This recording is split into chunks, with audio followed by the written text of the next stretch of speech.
প্রথমে এলাকা থেকে কিছু পোনা নিয়েছিলাম, শিং টিং ওগুলাতে খুব একটা লাভবান হতে পারি নাই। হ্যাঁ, তারপরে হচ্ছে সাকিব ভাই থেকে এবার করেছি। গতবারও ভাইয়ের থেকে পোনা নিয়েছি, মোটামুটি আলহামদুলিল্লাহ খুব ভালো রেজাল্ট পেয়েছি।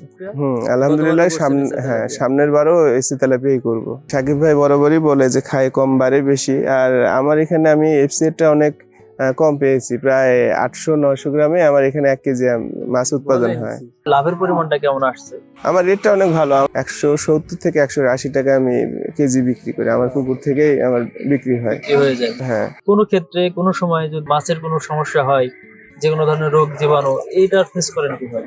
এটা কোনো সমস্যা হলে আমি সাকিব অ্যাগ্রোটেকের যে টিম আছে, সাপোর্ট টিম, ওদের সাথে আমি কন্ট্যাক্ট করি। ওনারা যথেষ্টভাবে আন্তরিকভাবে আমাকে হেল্প করে থাকেন। পোনা দেওয়ার সাথে সাথে সাকিব অ্যাগ্রোটেক থেকে আমাকে একটা সহায়িকা বই দিয়েছে।